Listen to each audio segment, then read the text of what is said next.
As we say goodbye to that sense of summer and all of the warmth and the play and the frolicking, we get into the fall frolicking. And sometimes with that can come some surging of energies and some resistance. So usually you know when you're feeling that resistance, because if you're an empath, it feels a lot like you're walking upstream through water. If you've ever had that experience. So for me, that's what it feels like anyways. When I feel like there's something I'm resisting, and I've even verbally said it when people are like, oh, I can't wait till fall and Halloween and all the things. I'm like, oh, I'm holding out as long as I can to start celebrating that, because I really, really, really, really love summer. But I also really love fall and love parts of winter and then lots of spring. So because there are different seasons and our bodies need to shift each time, we go through ceremonies because they help us to be open to that shift and also to move through it. And it gives us a tangible physical way to help the emotional side and the spiritual side to flow through. I liken it a lot to my chickens, because I have chickens and they're just so beautiful and fun. And you'll notice on my grid here that I'm going to show you in a minute, it has chicken feathers. And the reason I love my hens and I love watching them is because about a week or two ago, I kind of had a little moment of a mama worry meltdown, a chicken mama worry meltdown, if you want to call it that, because I noticed that my golden, beautiful, plump hens started looking like they had been attacked. And we've got ducks this year, and the ducks and the chickens don't always get along, at least just one of them. One of them, she doesn't like to get along with the others. And so here I am worried that my chickens are being attacked. But actually, what they're doing is they're releasing all of their feathers and releasing all of that stuff that they had built up to protect them in the summer that won't protect them through the winter. So right now they look scraggly, and they're older chickens, and so they look like they're been loved a little too much or been in a really bad fight, and there's like feathers here and feathers there, and they're looking scraggly. And so as I look at them, at first I was like, oh no, and it was all this fear and worry because I'm seeing this shift and this change, and it's like, who's coming in and taking over, and who's causing you to have this change, and this is so awful. And then a little bit of research and reaching out to people who know, they said, oh, honey, it's okay. They're just letting go of the ones that won't keep them sustainable through the winter. And so that way they can have that new growth through the fall so that they can thrive in wintertime. And we get to experience the same thing on an energetic scale, an emotional scale, and even sometimes a physical scale. Some of us get our body shifts and our diet shifts when it comes to the seasons shifting. And so this grid is designed, and the ceremony is designed to help you to move through that. And honestly, I need it as much as anybody. That's why I decided to do this video, because I'm like, oh, I'm doing the ceremony. It's going to feel so good. Oh, I probably should tell people about it. Oh, you know what? I should just video me doing it. And then that way it makes it a little bit easier. So our very first thing we do before we can invite anything new in is to release. So you'll notice I have dark items and light items. Oh, and my delicious tea. This is apothecary tea. But it's the morning time, and so I love having fresh lemon in warmness in the morning. It just helps my body reset. So I invite you to have a delicious drink that you enjoy. If that is embracing the whole pumpkin spice latte, you can get one of those. Having something that awakens your senses helps.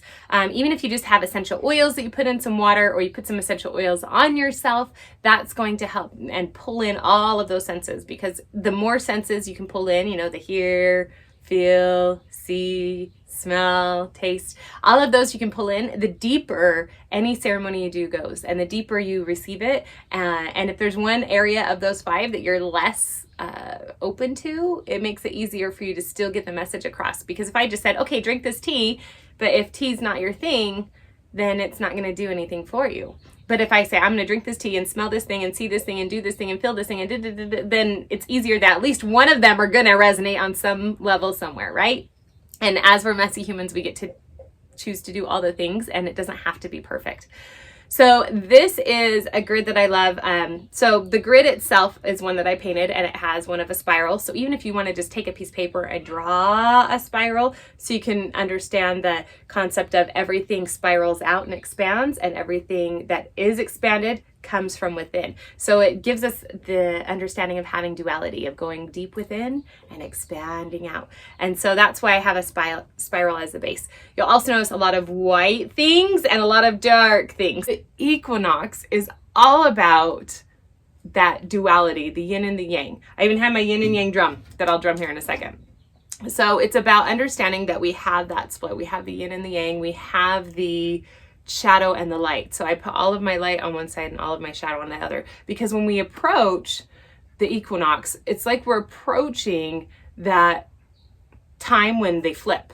So summertime, a lot of light, lot of light, lot of light, lot of light, and now we're going into the dark, and sometimes the light likes to resist and likes to hold on.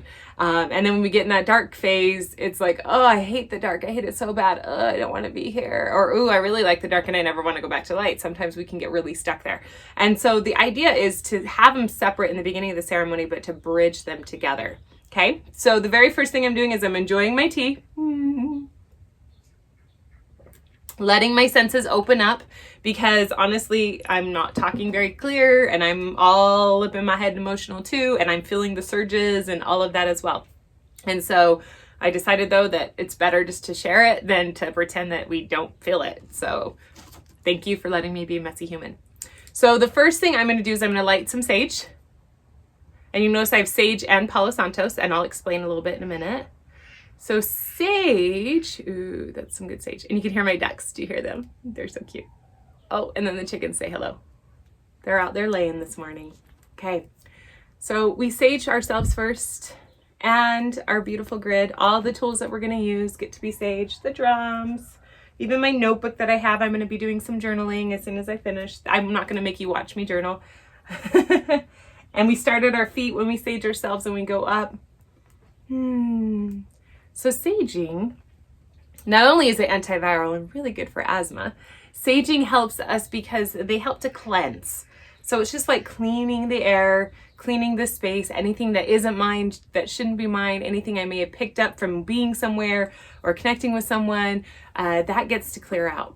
And then we're going to let that sage just burn a little bit more until it chooses to stop burning. It's a really big piece of sage. Next, I'm lighting some Palo Santos.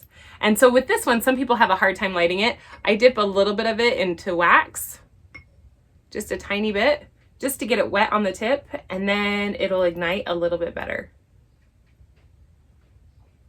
And I love lighting these with candles. You'll notice I have a white candle and a black candle. There's a reason for that, embracing the light and the dark. But whatever you have at home works, or if you want to go and get things, you can, but allowing yourself to have that duality. Things that represent light and dark. Okay, so then you blow out the flame and you have this beautiful smoke. Sometimes the smoke's black. And Palo Santos helps to add the positivity to the air. A lot of people who don't like the smokiness of sage love Palo Santos. And it's claimed from trees that have naturally fallen. So I love it. People are like, oh, wood. And it's like, yes, but it's wood that's been gifted. So we love it. And it keeps the people of Peru fed. Okay. Allowing that clearing, and we're just invoking our angels, our guides, our ancestors. Sometimes you can sit and watch the smoke dance, which I am definitely enjoying. This one's got some cool blue color and some green with it, which is very interesting. Allowing yourself to open up. This is where you would offer a prayer, an invocation, asking those who love you, that are non-physical, to come and support you in releasing and preparing for all the things that are to come.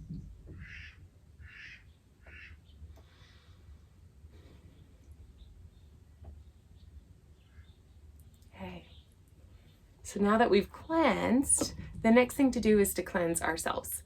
And the way we do that is, I'm going to use some selenite for me personally. You can use selenite, you can use exercise, you can use a magnet, you can use your hands and allow yourself to have that Reiki charge and feel the energy between them. But I'm using a selenite wand, and I've been sensing that I picked up on some things that weren't mine. And so I'm cleansing the things that I may have picked up that aren't mine. As an empath, we can pick up other people's emotions. As a healer, you can pick up other people's emotional crap or physical struggles, or even their depression. That's like one of the number one reasons why empaths call me, is like, I'm feeling so down. Oh, it's not yours, honey. And then we clear it.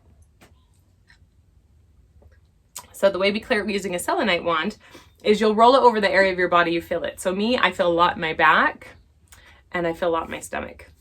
And we just ask, Please release from me anything that is not mine, anything that I have taken, anything that I am tied to that has not yet been released.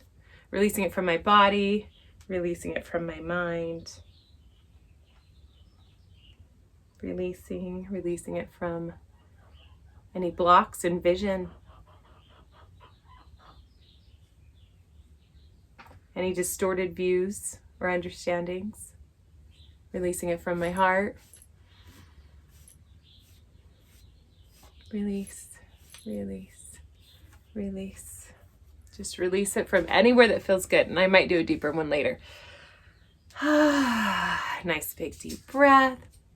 Once we do our release, you can take this time and you can whip out your journal and you can journal through anything that's coming up that you need to release or detach. It's important to follow through with this full step before inviting new things in because we need space to create them, right?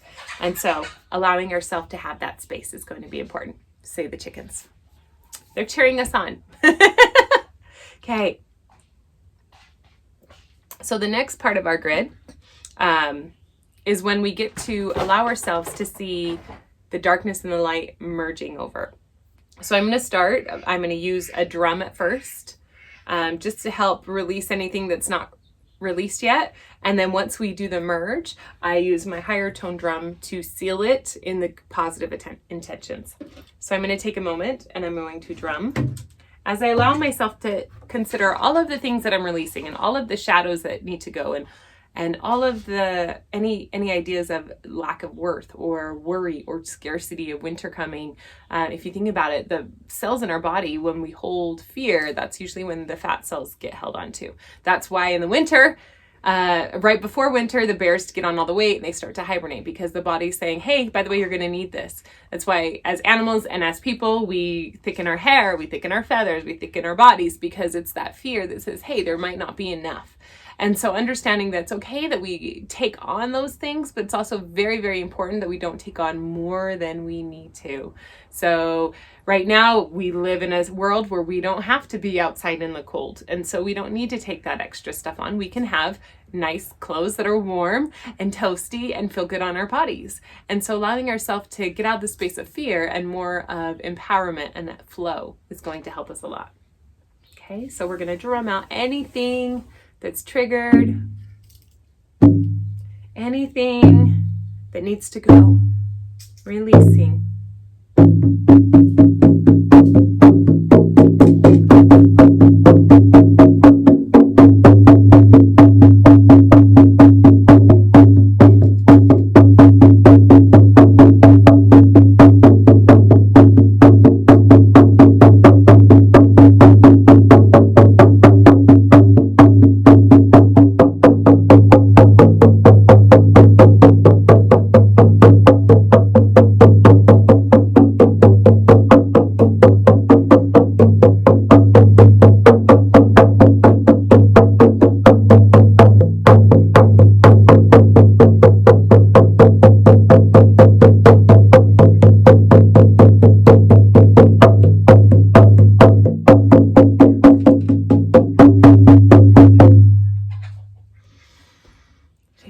Deep breath.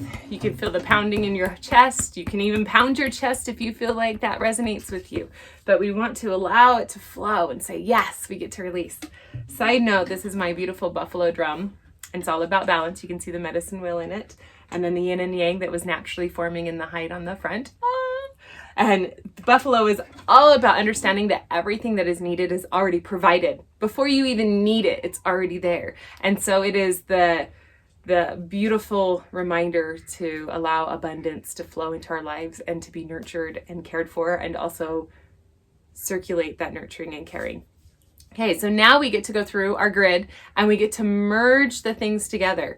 So this is where any thoughts that you have, you can feel free to jot down or speak out loud. I always start with my feathers. So I've got a beautiful black chicken feather and a white duck feather. So I'm putting those in my beautiful little yin and yang kind of pattern in the center. I'm also going to put a tiger's eye in the center. So each time you pull something in and you mix it and move it, make sure you equally move another object. So you want the same amount of objects if you're going to be moving objects. So in the center, I'm putting tiger's eye. And tiger's eye is for opening up that intuition and also the nurturing. And then a selenite tower, which pulls it up to the heavens. You didn't know I was going to sing, did you? So the selenite tower allows us to offer that clarity. So it's actually asking for that clarity and that intuition. See, sometimes we don't have to speak it to be clear, I guess, right? And so I'm asking for that to be amplified and drawn up. The next thing I have is I have some black tourmaline. So you'll notice here I have a black tourmaline raw piece and then a palm stone. And yes, if you have been following our emotion empowerment kits, this is the palm stone from the emotion empowerment kits. I only have a few left because I discontinued them, but I love these. So yes, actually a lot of these crystals are from the kits, come to think about it. So I'm going to place the big slab of black tourmaline in this far corner here. And then I'm putting this white selenite rose on top to offer duality in that corner. And then I'm also going to put the palm stone here with my citrine. So citrine, I love, it's also one of the kits. I love it because it's the symbol of your intuition and your direction. So it takes white and it transmutes into magical colors, or you can look at it the other way where it takes the muddled color and turns it into pureness. So whatever side is going for you, I am all about making magic right now. So I'm going to take my selenite or my citrine. I'm not going to get these right today, am I? And I'm going to put it right here. I have a symbol for direction. And so I'm putting it at the top of my grid for direction. Having some scarlet or some red is beautiful for this because it helps us to understand that depthness, and a lot of us, like red specifically, is tied with blood. And so it's the hunting season as well. So it's honoring those that will give their lives so that others may live. So it's a very ancient symbol. And so that's why I have the red. And then I do have this little tiny selenite angel. And I'm putting the selenite angel on top of the palm stone to amplify that duality in there. So purification, and also a selenite angel, because each of the selenites kind of represent a different thing depending on what their shape is. The angel is obviously tied to our heavenly messengers and the non-physical beings that get to help us. And then I've got some more tiger's eye, and I'm actually going to balance the tiger's eye. I'm going to put one on the base of my grid, and then I'm going to take one clear quartz for clarity and put it right next to it. And then I'm doing the same thing on this side, tiger's eye and a clear quartz that's next to it. And then I'm taking the remaining clear quartz and I'm just creating a circle of clarity.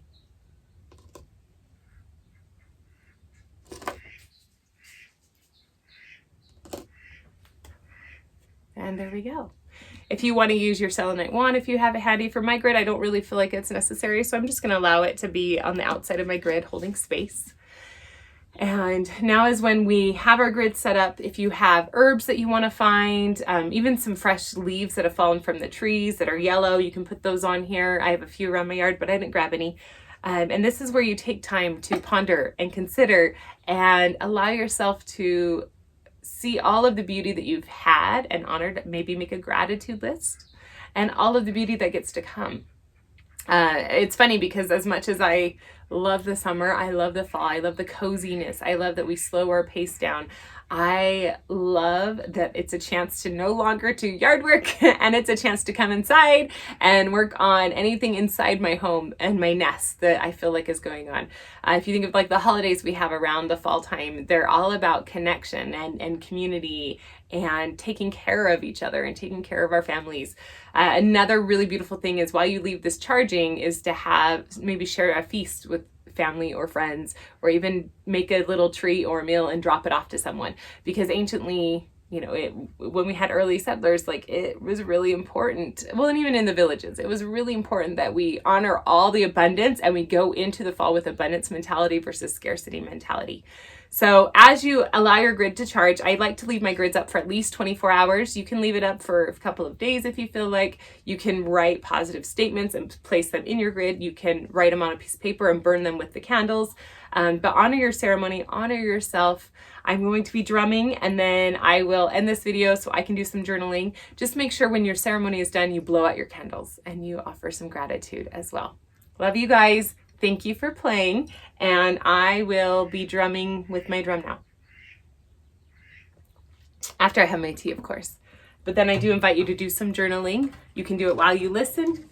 You can do it now. You can do it later. You can beat your chest with it. But this is just what I like to do. So thank you for letting me share it. Love you guys.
And that would be my chicken laying an abundance of eggs.